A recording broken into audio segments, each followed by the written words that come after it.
Welcome to Comcast Newsmakers. I'm Steve Mumm. Nice to have you here on location with us this hour at the library for WSU and the Spokane River Point campus. We're talking about the city budget, and believe it, regardless of what you may have heard or seen, it may not be quite as bad as you think. Here to talk with me this hour is Tim Dunivant, City Budget Director for the City of Spokane. Thank you so much. No problem, Steve. Good to be here. And you know, contrary to what some people may think, you know, who watch perhaps the federal government operate, the city is required to balance its budget every year.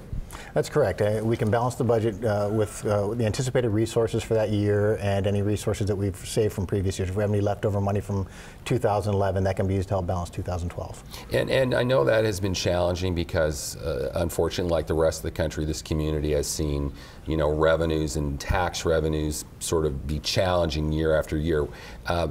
How does that, the cumulative effect of that, stack up as you try to budget and balance every year?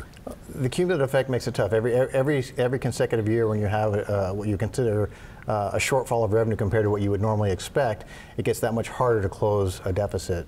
But I think what's helped us the most is several years ago we started planning on a more long-term basis, looking out 5, 10, and in some cases for the revenues even 20 years.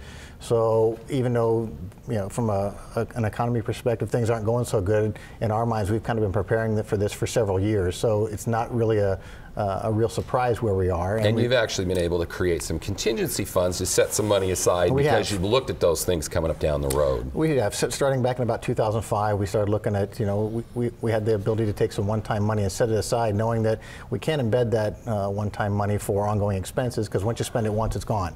So the mayor and the council during those periods of time were very thoughtful and put aside, we created about a $15 million contingency reserve and about a $5 million revenue stabilization fund to help us get through the tougher times. Anybody who's been following the city budget knows that we've used some of that the last couple of years. And as part of the mayor's budget proposal this year, we've got a little extra one-time money this year we're actually looking to put back in to help us in 2013 potentially. And you're talking about there have been some vacant positions in police and fire, and it looks like you're going to be able to fill some of those? That's what we're looking at. In 2011, right now we have about 20 vacant positions in the police department, about a similar number in the fire department.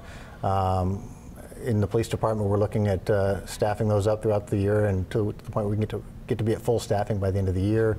Fire department, the same thing. They're going to hold a recruit school early in 2012 to fill a bunch of those positions. So from the police standpoint, I think that you'll see more police officers on the street next year than you saw this year. And looking ahead to that, the fairly solid financial performance of the city, a lot of communities throughout America have really faced insolvency or really horrible budget deficits. The bond rating here in Spokane, relatively speaking, pretty solid. What's gone into that, and what benefits does that give us as a city? I think we took a really strategic approach to improve our bond rating. Our bond rating had taken a big hit after the River Park Square deal, and we consciously made an effort to work with the rating agencies and find out what we had to do to improve it. Part of that was getting the reserves built back up, and then creating our long-term expense and revenue forecast so that we showed we were planning on more than just a one-year basis. And we got our bond rating up to what's called a AA-, which is a pretty high municipal bond rating. And the effect of that is it's probably saved us, you know, hundreds of thousands, if not millions of dollars in debt service costs. So it's cheaper to borrow money because we have a better bond rating. We can get a lower interest rate on our bonds. We don't have to. We have less borrowing costs. Back in the day, they used to have to buy bond insurance if you didn't have a high enough rating.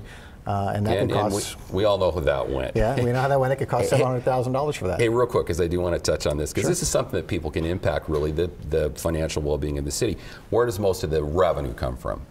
We have, in the general fund, about 78% of our general fund revenue is sales tax, property taxes, and utility taxes. So sales tax, Tim, Christmas is coming. If people want money to come back into the community of Spokane, shop inside the city limits. You know, that money turns over many times in the community, and you know, you get to buy the things you want to buy, and you help the community at the same time. Absolutely. You know, and I've certainly been known to shop online too, but you know, that's interesting because there really is something where citizens can say, well, I have a choice. Well, Tim, thank you for the information, and pleased to hear things are going as well as they are. It was a pleasure. Thanks for inviting me. Thank you so much. Thanks for tuning in to Comcast Newsmakers. Stay tuned. CNN, top of the hour.